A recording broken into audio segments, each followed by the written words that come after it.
바가 있어요. 그래서 잘 아시겠습니다만 오늘 조금 다른 각도로 이 말씀을 같이 또 다시 나누고자 합니다. 여러분, 다윗은 천부장과 백부장 곧 군대의 모든 지휘관들을 함께 예루살렘으로 모았습니다. 그리고 이스라엘 온 백성 앞에서 그가 이렇게 말하는 것이 오늘 읽은 본문 내용을 다시 한번 제가 리뷰하는 것입니다. 여러분이 옳게 여기고 또 그것이 하나님의 뜻이라면 이스라엘 전역에 있는 우리의 친족과 제사장과 레인들까지 모두 초청해서 한 자리에 모이게 합시다. 그리고 사울의 시대에 보이지 않아 우리의 마음에서 멀어진 우리 하나님의 궤를 다시 가져옵시다. 얼마나 멋진지요. 얼마나 기특한지요. 하나님이 얼마나 기뻐하실는지요. 그러자 이스라엘 온 백성이 다윗의 제안에 적극 동의하고 또 옳게 여겼습니다. 그래서 다윗은 당시에 기랏 여아림에 있는 하나님의 궤를 가져오게 됩니다. 전국의 모든 백성이 이 행사에 참여했습니다. 30만이 넘는 유다의 군대 중에 사무엘하 6장의 병행복문에 보면 3만 명의 정예 부대를 뽑아서 그들이 예복을 입고 하나님의 궤를 따라오도록 했습니다. 얼마나 성대하고 참으로 막강했겠어요. 그렇게 하나님의 궤를 가져옵니다. 전국의 모든 백성이 모였습니다. 오늘 본문에 의하면 남으로는 애굽 강가에서 시작돼서 북으로는 하맛의 고갯길. 이 이스라엘의 영토의 표현은요, 성경에 나타나는 가장 넓은 지역입니다. 그 모든 사람들을 초청하고 국가적인 행사로 온 악기와 악대와 함께 춤추며 마음껏 흥에 겨워서 하나님의 궤를 옮기고 있는 것이죠. 그런데 갑자기 하나님의 궤를 실은 수레가 튀었습니다. 어떤 연고인지 참으로 평평하기만 한 타작마당이라는 곳을 지날 때 그 수레가 튀었어요. 그래서 하나님의 궤를 실은 수레 옆에 있던 우사가 궤가 떨어질 것 같은 불안감으로 그 수레에 손을 내밀어 궤를 잡았습니다. 그러나 하나님께서 노하셨습니다. 우사가 궤를 잡는 일로 그 자리에서 죽임을 당한 것입니다. 하나님께서 진노를 발하사 다윗까지 분노를 내었습니다. 그래서 그곳의 이름을 베레스 우사, 하나님께서 치셨다라는 의미로 부르게 되었다는 것이죠. 다윗은 말합니다. 이래서야 어떻게 하나님의 궤를 모실 수 있겠는가.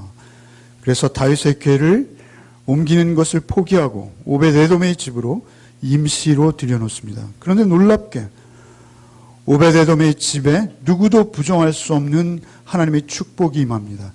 석 달을 있으니라 여호와께서 오벳에돔의 집과 그의 모든 소유에 복을 내리셨더라. 그의 모든 소유에까지 복을 내리셨어요. 놀랍지 않습니까? 그것을 보고 다윗은 다시 하나님의 궤를 옮겨올 것을 결심하고 15장에서 하나님의 궤를 다시 옮깁니다. 결국은 옮기는데 성공하는 것이죠. 그리고 더 놀라운 것은 15장, 16장, 17장이 한 이야기입니다. 17장에 결국 하나님의 놀라운 언약을, 그 복된 언약을 다윗이 받는 모습이죠. 여러분, 성경에는 중요한 언약이 두 가지 있습니다. 하나는 아브라함 언약, 하나는 다윗 언약입니다. 그런데 그 다윗 언약을 하나님으로부터 수여하는 놀라운 축복을 다윗이 누리게 되는 것이죠. 오늘의 대강 스토리예요. 그런데 이 스토리에서 하나님께서 왜 이토록 경사스러운 일에 우사를 죽이셨을까? 이것에 대해서 우리가 좀 더 깊이 묵상해 보기를 원합니다. 사실 이 우사의 사건은 너무나 많은 주제들을 포함하고 있습니다. 그래서 이러한 주제, 저러한 주제로 여러 가지 교훈을 우리에게 주고 계십니다. 그럼에도 불구하고 우리가 더욱 중요한 것은 우사를 왜 죽이셨는지 그것에 대해서 우리가 더욱 분명하게 좀 알 필요가 있다라는 것이죠. 아시다시피 하나님의 언약궤는 하나님이 최고의 임재의 상징입니다. 하나님께서 우리와 임하십니다, 우리와 함께 하십니다라는 그 말씀을 우리가 어떻게 믿을 수 있습니까? 어떻게 경험할 수 있습니까? 하나님의 언약궤는 하나님의 말씀이 들어있는 궤입니다. 십계명의 돌판이 들어있죠. 그 하나님의 말씀이 들어있는 궤가 하나님의 임재를 상징하는 거예요. 그러니까 하나님을 우리가 경험하기 위해서는 하늘에서 어떤 신비한 소리가 들려오기를 원하는 것이 아니라 기록된 하나님의 말씀, 그 말씀을 통해서 우리는 하나님의 임재를 누릴 수 있습니다. 성경이 하나님의 임재를 누리는 유일한 길은 하나님의 말씀이라고 말씀하셨어요. 그 최고의 하나님의 임재의 상징인 그 언약궤, 그런데 그 언약궤는 말이죠, 특별한 주의를 요하고 있습니다.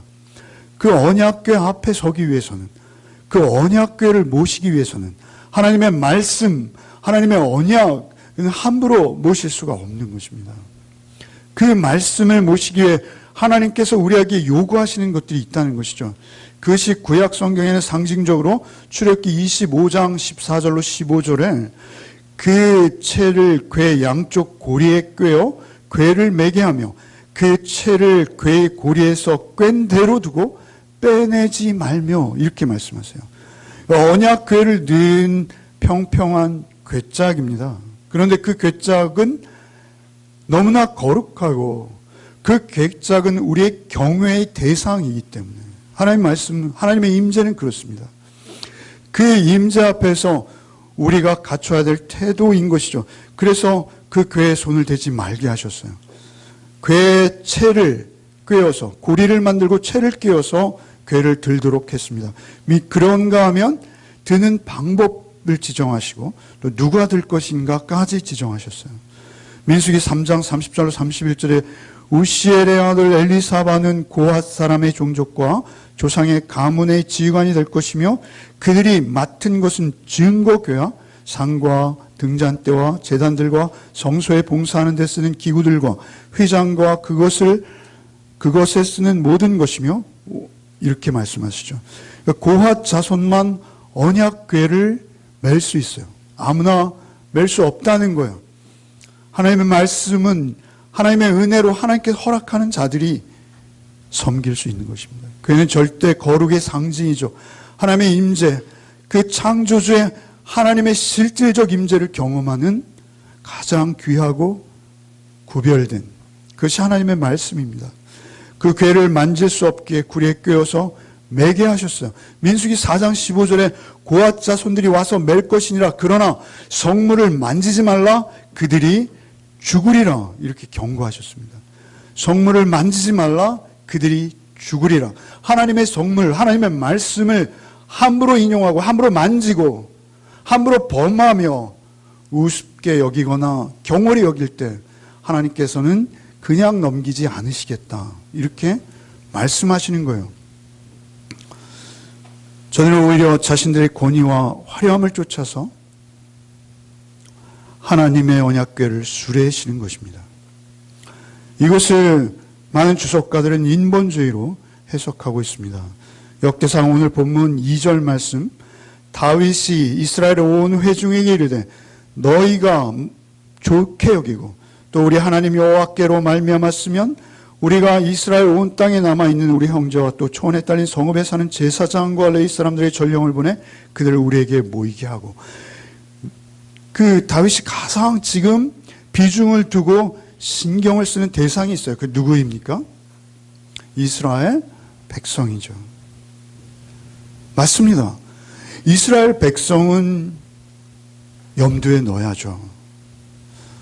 요즘 표현대로 하면 여론과 민의를 존중해야죠. 그럼에도 불구하고 다윗이 한 가지 빠뜨린 것이 있다는 것이죠. 그것은 무엇입니까?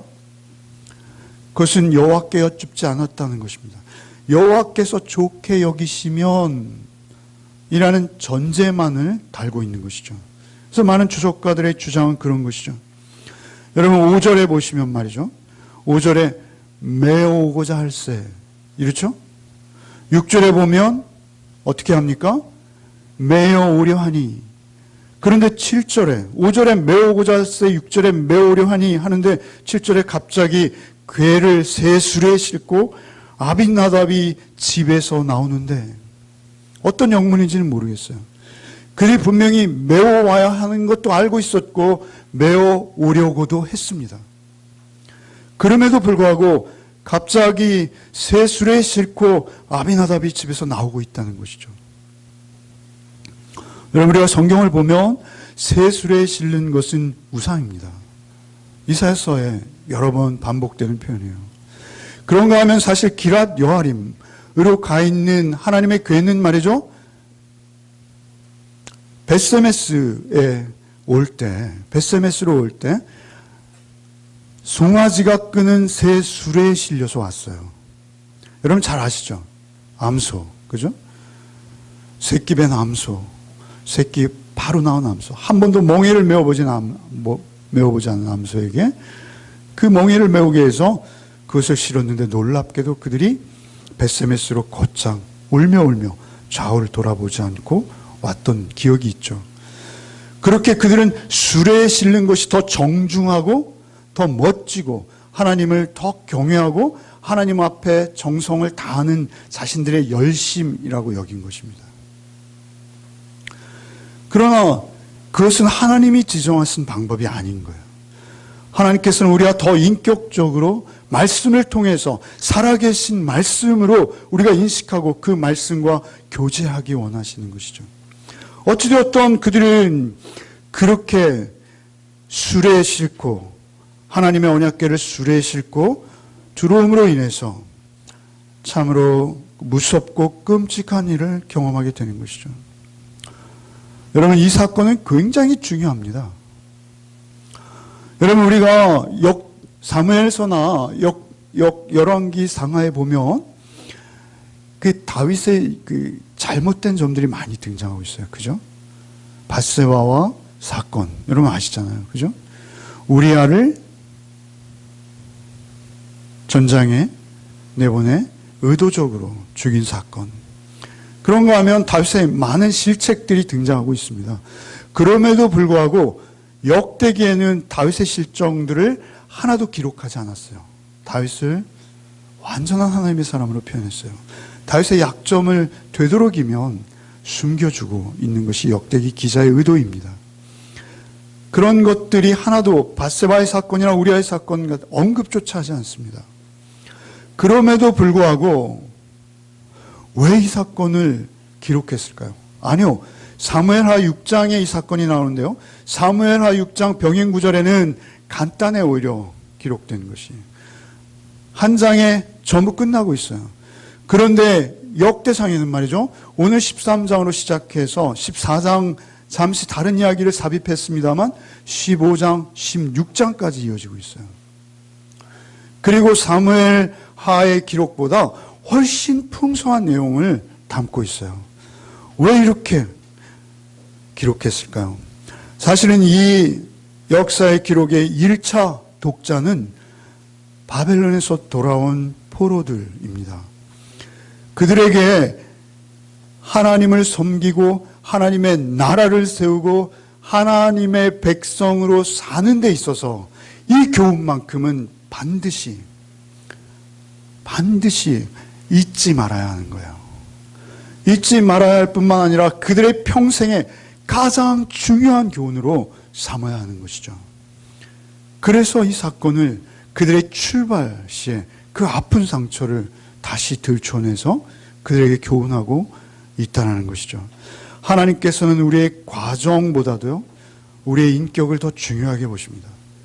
하나님께서는 우리는 결과지향적으로 좋고 크고 우리의 눈에 만족할 만하면 되는 것이죠. 약간의 불합리와 불의가 있어도 결과가 만족스럽다면 과정쯤은 용납할 수 있는 게 우리의 모습입니다. 그럼에도 불구하고 하나님께서는 그 과정을 용납하지 못하십니다. 오히려 크고 화려함보다는 우리의 마음과 우리의 중심을 보시고 우리가 하나님 앞에서 우리의 태도를 더 중요하게 여기신다는 것입니다. 다윗은 모든 면에서 정치적 또 군사적으로 안정된 나라의 모습과 이제는 자신의 정치적인 입지, 여론의 동향 이런 것들을 복잡하게 계산하고 있었을지 몰라요.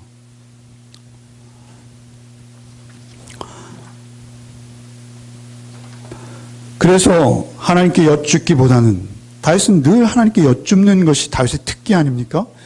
그런데 이렇게 하고 있는 것이죠.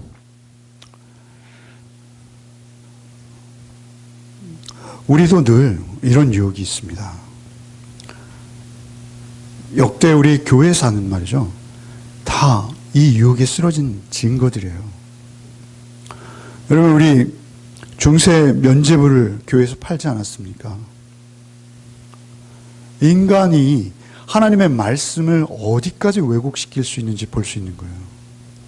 여러분, 참으로 말하기 부끄럽습니다만 우리 기독교가 십자군이라는 전쟁을 일으키지 않았습니까?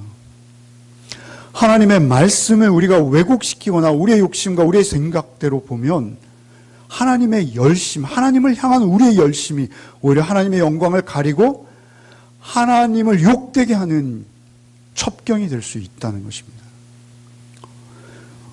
우리가 하나님 앞에 품는 열심들, 우리 예배당을 화려하게, 더 크게, 더 많은 사람들, 그 위로와 소망을 주어서 어떻게 하든 더 많은 사람들을 끌어들이는 것이 우리의 목적이 되어버릴 수 있어요. 거기에 우리의 권위를 둘 수 있다는 것입니다. 우리가 술에 실는 것이 훨씬 좋아 보이고 훨씬 더 열심히 있고 희생과 헌신과 봉사가 더 커 보여도 사실 하나님께서 요구하시는 방법이 아니시라면 우리는 그렇게 해서는 안 되는 것입니다. 우리의 과정을 보시는 하나님 앞에서 두렵고 떨림으로 경외하는 모습으로 우리 하나님 말씀만을 올곧게 순전히 섬겨야 하는 것이 우리의 의무입니다. 가장 중요한 첫 번째 의무입니다. 하나님 앞에서 우리는 두려워해야 합니다. 야곱이 베델에서 꿈을 꾸고 있을 때 하나님을 배웠죠. 하늘로부터 사닥다리. 그때 창세기에서 야곱의 고백은 이것입니다. 두렵도다 이곳이요. 두렵도다 이곳이요. 하나님의 말씀은 그렇게 경외함, 두려움과 거룩함으로 구별되어 하나님 말씀 앞에 쓰는 우리의 태도, 그것을 하나님이 더 중요하게 여기시고 그것을 보신다는 것이죠. 모세는 타는 덤불에서 하나님 배우기를 두려워해서 자신의 얼굴을 가립니다. 예수님의 제자들도 역시 변화산에서 말이죠. 나의 사랑하는 아들이라는 하나님의 음성을 듣자 너무나 두려워하는 거예요. 마가복음 4장에서는 풍랑을 잔잔케 하시는 예수 앞에서 얼마나 두려워했는지요. 이렇게 기록하고 있어요. 이에 제자들이 이르시되 어찌하여 이렇게 무서워하느냐? 너희가 어찌하여 믿음이 없느냐? 그들이 심히 두려워함으로. 그러나 우리가 하나님의 기록된 말씀, 요즘은 너무나 성경책이 흔하지만 그 말씀이, 그 음성의 주인공이 하나님이신 것을 알 때 우리는 그 앞에서 우리의 태도를 바르게 해야 합니다. 하나님의 현존은 언제나 신비이며 두려움을 동반하고 그 경이로움과 경외심으로 우리가 나가야 되는 것이죠. 그래서 하나님의 말씀을 펼칠 때마다, 여러분이 큐티를 하고 하나님 말씀 묵상할 때마다 하나님 앞에 이 우사의 사건을 기억해야 합니다. 그리고 하나님 앞에 그 거룩과 경건으로 나가지 않으면 우리도 이러한 일을 당하지는 않습니다만 요즘 이 시대에 이러한 일을 당하지 않아요. 여러분, 우사를 말이죠. 어떤 설교나 주석에서는 우사 개인의 잘못으로 굉장히 집중적으로 공격하는 것을 볼 수 있습니다. 오히려 타인을 정죄하는 모습으로 우리가 이 본문을 읽을 수 있어요. 저도 역시 그렇게 치우쳐 있었습니다. 그러나 사실은 이 우사는 오히려 거룩한 죽음입니다. 여러분, 오늘 누가 하나님의 말씀 앞에 불순종하거나 하나님의 말씀을 자기의 이익과 자기의 생각과 자기의 영광대로 해석한다 해서 그 자리에서 죽임을 당합니까? 만약 그렇게 된다면 여러분, 이 자리에 우리 살아남을 사람이 한 명이라도 제대로 있겠습니까? 우리에게 있어서 중요한 것은 우사의 죽음을 타산지석으로 봐야 되는 것입니다. 나의 죽음으로 봐야 되는 거예요. 우사의 죽음은 거룩한 희생입니다. 우사의 죽음은 이스라엘 전체에 큰 충격과 교훈이 되는 것이요. 그리고 다윗에게도 새로운 교훈이 되는 것입니다. 그의 평생에 가장 중요한 교훈. 이제 다윗의 정권이 막 출발하는 그때 우사의 죽음을 통해서 하나님께서 교훈하시기 원하십니다. 여러분, 찬양과 기쁨으로 가득 찼던 축제. 그런데 하나님의 심판으로 우사가 즉사하자 그 통곡과 그 두려움, 여러분 상상할 수 있습니까? 모두가 두려움에 휩싸여서 서둘러 그 자리를 떠나기에 분주했습니다. 이것이 다윗과 이스라엘 모든 백성에게 얼마나 심한 충격이었을지 우린 상상을 초월합니다. 다윗, 그는 분노했습니다. 하나님을 기쁘게 할 것이라고 스스로 감격하고 있었어요. 그래서 춤추며 모든 악기를 동원했습니다. 그런데 꿈에도 짐작하지 못한 일이 일어나고 만 것이죠. 하나님께서 우리의 겉으로 드러난 수준이나 우리의 열심을 보시는 것이 아니라 우리의 마음과 우리의 태도를 보시고 하나님 말씀 앞에서 우리의 반응에 더 주목하시는 것입니다. 하나님 말씀을 경외함으로 어떻게 우리가 하나님 말씀을 대하는지, 우리는 외적으로 오히려 소박할지라도 하나님의 말씀 앞에서 두려워서 옷깃을 여밀 수 있는 그 태도를 하나님 보시는 것입니다.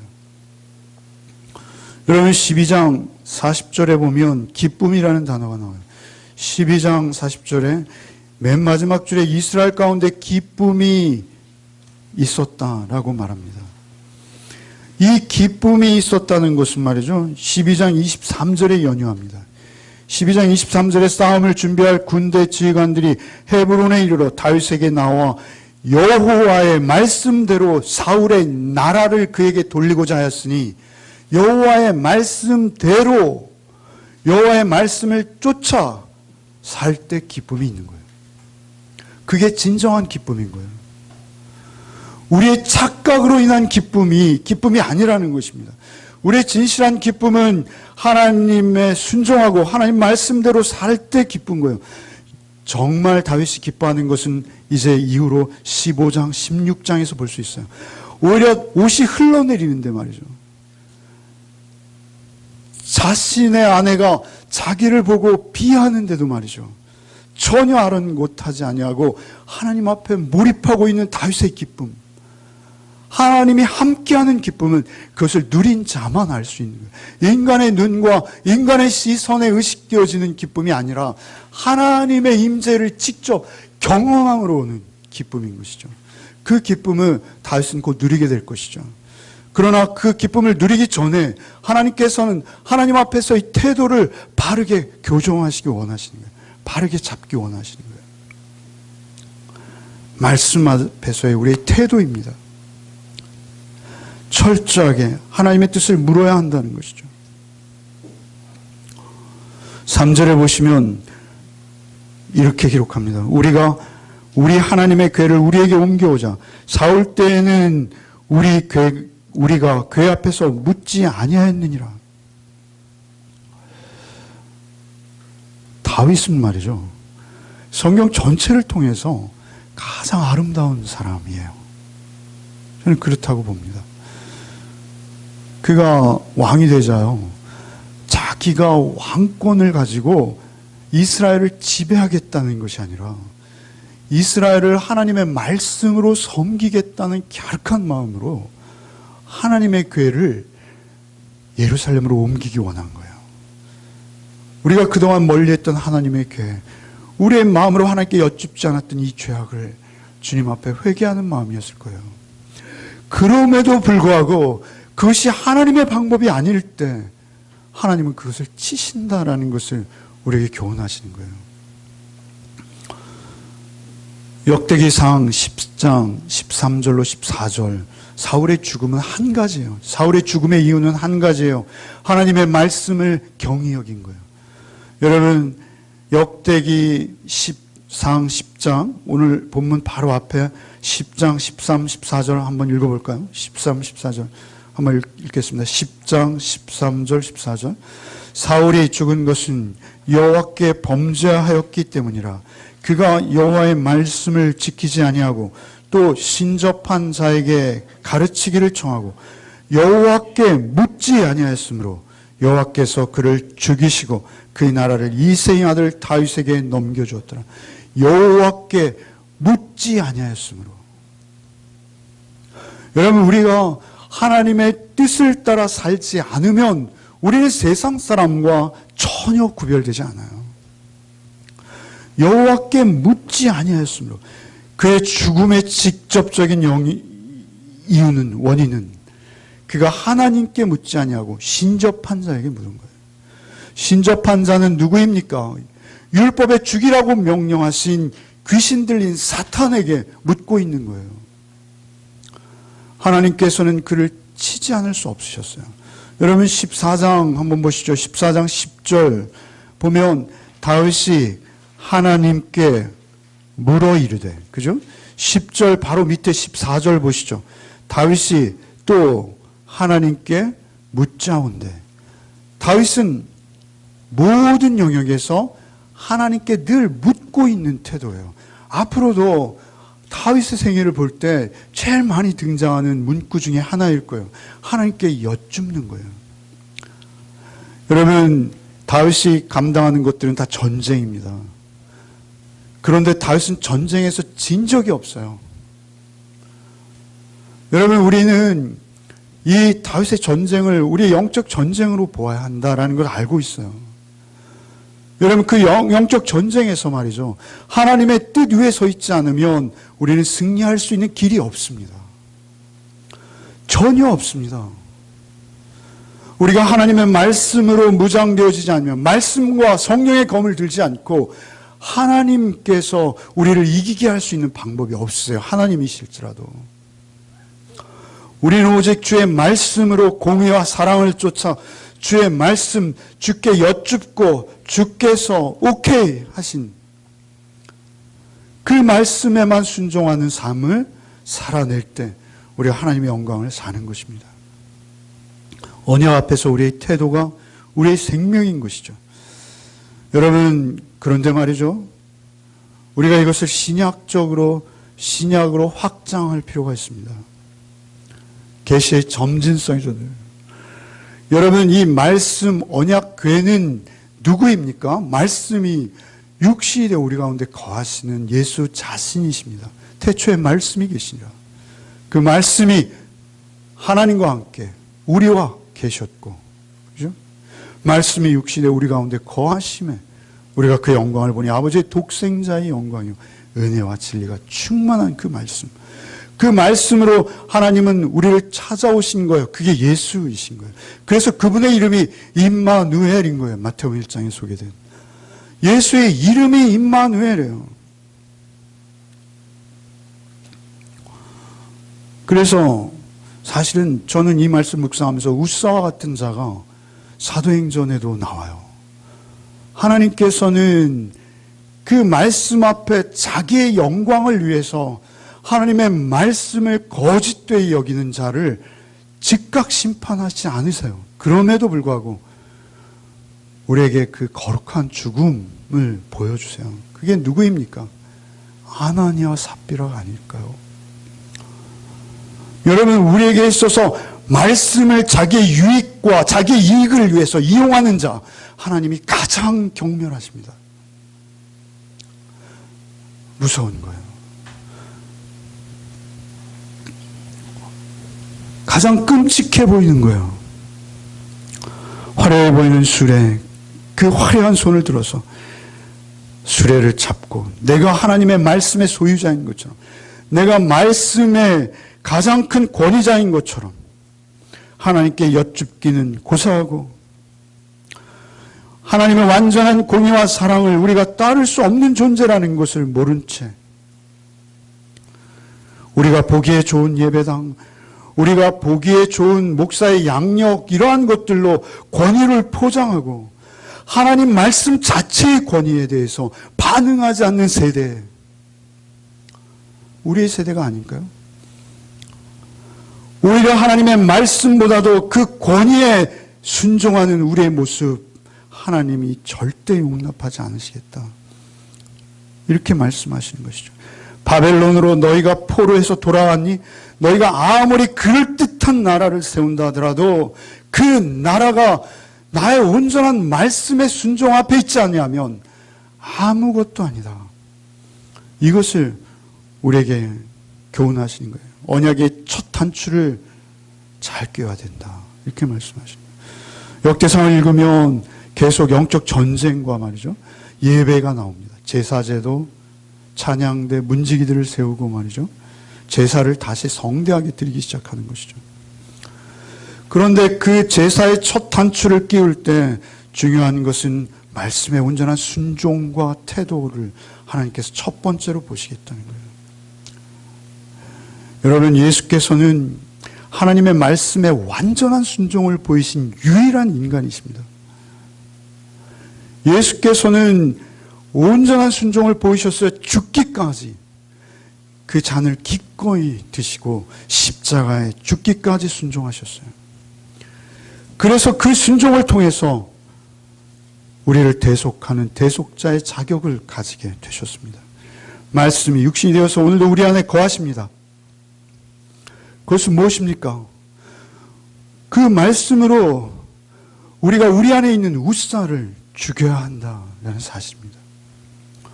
우리도 끊임없이 우리 안에 우사를 만지작거리고 우사를 키워가고 있지 않습니까? 나의 영광과 나의 이익과 나의 생애의 간단한 목적들을 위해서 하나님의 말씀을 오용하거나 더럽힌 적은 없으신지요? 하나님의 말씀 앞에서 우리가 옷깃을 여미고 그 거룩하신 말씀 앞에 경외함으로 순전히 엎드려 보신 적이 있으신지요? 그렇지 않다면 우리는 하나님과 인격적인 교제를 하고 있는 것이 아닙니다. 말씀 앞에 자신을 쳐서 순종하는 삶, 그것이 바울의 삶이었습니다. 자신의 욕망을 꺾고 바울은 열심을 내었어요. 사실은 바울의 열심은 우사의 열심을 능가하는 열심이었죠. 바울이 사도행전의 22장 3절로 4절 말씀, 나는 유대인으로서 길리기아 다소에서 났고 이 성에서 자라 가말리엘의 문화에서 우리 조상들의 율법에 엄한 교훈을 받았고, 자신의 자랑이죠. 그런데 그가 하나님에 대해 열심히 있는지라 내가 이 돌을 박해하여 사람을 죽이기까지 하고 남녀를 결박하여 옥에 넘겼더니, 그 열심이 결국 하나님의 사람들을 죽이는 열심이 되어버리고 마는 것이죠. 그것을 바울 사도께서 이렇게 말하세요. 영적으로 해석하시죠. 로마서 10장 2절로 3절, 내가 증언하노니 그들이 하나님께 열심히 있으나 올바른 지식을 따른 것이 아니니라. 하나님의 의를 모르고 자기 의를 세우려고 힘써 하나님의 의에 복종하지 아니하였느니라. 오히려 하나님의 의를 힘써 복종하지 않는 자리까지 가버릴 수 있다는 거예요. 말씀을 잘못 해석하면 우리는 넉넉히 그럴 수 있는 자들입니다. 그래서 사도께서는 갈라디아 2장 20절을 말씀하시는 거예요. 자기 안에 우사를 죽이는 것입니다. 예수께서는 우리 안에 그 우사가 있는 것을 아시고 대신 죽음을 감당하심으로 우리 안에 매일 싹트고 떠오르는 우사를 죽여나갈 수 있도록 우리의 은혜로 찾아오시는 것입니다. 말씀 앞에 나를 쳐서 복종시키는 사도, 그 사도의 삶은 매일 베레스 우사 당하는 거예요. 내 안에서 우사를 죽여 나가는 것입니다. 유진 피터슨이라는 분은 역대상 13장을 사역하셨어요. 자기가 개인적으로 성경을 번역하는 것을 사역이라고 합니다. 그래서 히브리어에 정통한 학자들은 말이죠, 그것을 자기 어감으로 성경을 다시 써내려간 경우들이 있어요. 그 사람이 쓴 성경에는 이렇게 기록하고 있어요. 다윗의 분노, 다윗은 성질을 부리며 화를 냈다, 이렇게 번역하고 있어요. 다윗이 우사가 죽자 다윗이 성질을 부리며 화를 냈다는 거예요. 여러분, 이것이 하나님을 향한 화였을까요? 절대 그렇지 않죠. 만약에 하나님을 향한 화였다면 그가 바로 이어서 말이죠, 오늘 우리 개역개정에는 뭐라고 되어 있습니까? 베레스 우사라 부르니 11절, 여호와께서 우사의 몸을 찢으셨으므로 다윗이 노하여 그곳을 베레스 우사라 부르니 그 이름이 오늘까지 이르니라. 그날에 다윗이 하나님을 두려워하여 화를 냈어요. 그런데 바로 그 화가 하나님을 향한 두려움의 감정으로 바뀌었어요. 그것은 무엇을 의미하는 것이죠? 화를 낸 것은 자기 자신을 향한 분노예요. 이스라엘을 향한 분노예요. 하나님의 말씀에 대한 무지와 곡해와 자기의 엉뚱한 해석으로 하나님의 말씀을 수레에 실어버린 이스라엘의 그 무례함, 그것에 대해서 분노한 것이죠. 그거에 대해서 화를 내는 거예요. 하나님을 경외함으로 그의 입장이 금방 바뀌는 것을 볼 수가 있는 것이죠. 좀 엉뚱한 비유가 될지 모르겠습니다만 저는 이런 즉흥적인 예화를 들면 꼭 실패하고 혼나요. 가상 설계의 중요한 부분인데. 그런데 저는 우연히 지나다가 그 영상들을 보는 거 제 뇌리에 계속 남아 있어요. 하나를 봤는데요. 뭐였냐면 BTS에 관련된 영상이었어요. 여러분, BTS가 소속되어 있는 엔터테인먼트요. 거기 그분이 유명한 분이더라고요. 그분이 서울대학교 전체 졸업식에서 축사를 했어요. 졸업생들을 향해서. 연예기획사 사장인데 서울대학교 전체 졸업생들 축사에 그분이 나와서 축사를 하시더라고요. 잠깐 들었어요. 너무 제목이 멋있어서 들었어요. 나를 오늘 나되게 한 것은 내 안에 있는 분노입니다. 이렇게 말하더라고요. 분노. 근데 그 축사를 18분 정도 되는 축사를 중간중간 들었어요. 들으면서 정리한 것은 이거예요. 뭐였냐면 그 연애판의 그 불합리함, 불의함, 그 몇몇 큰 손들이 쥐고 흔드는 연애판, 방송국 출연이라든지 모든 것을 이렇게 움켜쥐고 독재하고 있는 그들의 모습에 대한 분노였던 것 같아요. 이 사람의 원동력은. 그래서 우리가 참으로 열심히 그 작품 하나하나를 생산해서 너희들의 권리를 찾자. 너희들이 좀 더 대우받고 공정한 사회에서 공정한 대우를 받을 수 있도록 우리 더 힘을 내자. 그래서 자기의 원동력은 분노라고 이렇게 말을 하고 있었어요. 너무 설득력이 있고 다가왔어요. 세상은 서로가 자기가 정의롭다고 합니다. 그런데 그가 거룩한 분노는 아니고요. 분노를 품었을지언정 그가 어떤 그 분노가 무언가를 생산한 것은 분명해요. 그분이 또 이런 말을 하더라고요. 자기는 꿈이 없답니다. 비전도 없답니다. 그저 하루하루 그 드는 분노를 품고 오늘 하루를 바르게 살아야지 라는 결단으로 하루하루의 삶을 지속했다는 거예요. 그게 우리의 삶이더라고요. 그런데 그가 그렇게 정의감에 불타서 그리고 그 분노를 열정으로 해서 에너지화해서 그가 큰 성공을 거두었지만 그러나 세상 사람들의 정의는 결국 자기를 향할 수밖에 없습니다. 세상 사람들의 모든 성공과 정의는 결국 자기 만족을 따라갈 수밖에 없어요. 본인이 유리한 쪽으로 갈 수밖에 없다는 얘기입니다. 그분의 결론은 제 눈에는 보였어요. 저는 제가 복음을 먼저 받았기에 그분에게 복음을 전하면 전해질 것 같았어요. 어린 마음에. 그러나 분명한 것은 말이죠. 그분은 결국 자기 만족을 못 이루고 그 분노에 잠식될 수도 있을 것입니다. 결국 그 분노의 끝은 자기를 향하게 되어 있습니다. 세상의 모든 정치인들은 자기만 정의롭다고 합니다. 그러나 우리는 여당이 되었던 야당이 되었던 이쪽에서 이쪽을 보면 불의해 보이고 저쪽에서 이쪽을 보면 불의해 보입니다. 완전한 의의는 이 땅에 없습니다. 누가 어떻게 완전한 의를 실천하고 실현해낼 수 있겠습니까? 그것은 오직 하나님의 의로 무장한 복음에서 중생한 자만 누릴 수 있는 복입니다. 하나님께서 우리 안에 계시고 예수 그리스도가 말씀으로 우리를 인도하고 계시면 우리는 날마다 우리 안에 있는 우사를 죽이고 예수 그리스도의 말씀, 그 순결한 말씀, 거룩한 말씀, 완전한 공의와 완전한 사랑으로 우리의 삶을 살 수가 있게 된 것이죠. 그것이 얼마나 놀라운 축복인지요.